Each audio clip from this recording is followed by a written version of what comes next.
जुड़ी हुई है, मगर वो करंट कब आएगा? जब तार जुड़ी होगी तब ही आएगा। वो करंट को चलने के लिए वो तार की जरूरत है। इसी तरह ये शरीर को चलने, तत्वों को चलने के लिए श्वासा की जरूरत है, मगर श्वासा को करंट मैं दे रहा हूँ खुद। मेरी करंट से श्वास चल रहा है और श्वास से वो करंट, श्वास से मेरा शरीर चल रहा है, मगर उसमें जो मेरा करंट आ गया, वो करंट अब बेहोश हो गया है। वो बोल गया कि मैं कौन हूँ, तो दूसरे को पकड़ लेता है। वो तो क्या, वो विजाती हो जाता है। वो तुम्हारे करता नहीं है, वो सब खाली अपने जैसे करंट ही है सब। जैसे सब ये दुनिया के अंदर माँ के गर्भ के अंदर जो आया वो सब ये आत्मा ही है।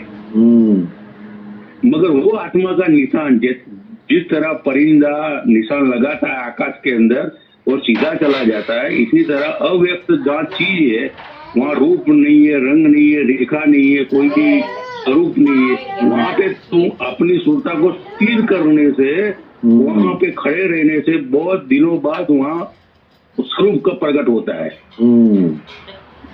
जिस तरह बोलते हैं कि जीव माया में प्रकटे, यानी कि वो प्रकट हो जाते हैं। मालिक, जिसको अपने मालिक भी बोल सकते हैं, अपना खुद का स्वरूप भी बोल सकते हैं, आत्मा भी बोल सकते हैं, वो वहां प्रकट होगी। और उसमें जो सुरता लग गई तो अंत समय में क्या, ये जड़ों के अंदर तुम्हारी सुरता रहेगी नहीं, वहीं तुम चले जाओगे। और वो चीज कैसी है, सबसे न्यारी है। अब श्वासा में क्या है, श्वासा में सुरता लगेगी तो क्या होगा? श्वासा प्रणव है, वो जड़ है, तुम्हारे से जड़ है, वो स्वयं चेतन नहीं है। जिस तरह आप सो जाते हैं, श्वास तो चलती है, कोई चोर आके चोरी कर गया तो श्वासा तो बताती नहीं है कि भाई ये चोर आया था। बिल्कुल, वो समचेतन है, अपने स्वयं चेतन है, श्वासा समचेतन है और तत्व पूरे जड़ है। अच्छा, ये तीन चीज है। देखो, तत्व पूरे जड़ है, श्वासा समचेतन है और अपने स्वयं चेतन है। तो अपने स्वयं जो चेतन है उसको चलने के लिए समचेतन का उपयोग करना। वो डायरेक्ट तत्वों को नहीं पकड़ सकता। आत्मा तत्वों को डायरेक्ट नहीं पकड़ सकती, उसको बीच के लिए समचेतन वाला भाग चाहिए। जैसा समचेतन को क्या बोल रहा है, आधा चेतन और आधा जड़। उसमें दो मिश्रण होते हैं। तो एक भाग में चेतन ने प्राणों को पकड़ा है, तो प्रणव चलायमान होके, वो चेतन होके वो प्रणव श्वास, वो शरीर को चला रहा है, पांचों देहों को। हेलो, हाँ समझ रहा हूँ मैं। वो पांचों देहों को चला रहा है, बरोबर।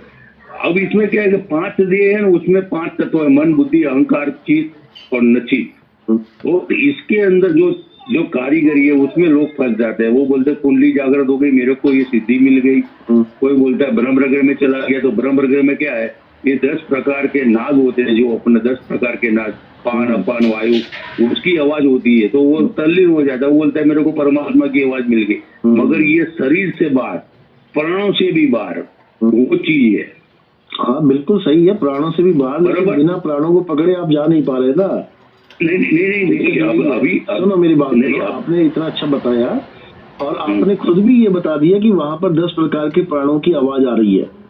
हाँ। और पकड़ भी प्राण ही चल रहे हो आप, श्वासों को पकड़ के जाना चाह रहे हो। वहाँ पे जो आधा चेतन है वो पूरे चेतन को कैसे उसको सहारा देगा, पहले ये बताओ।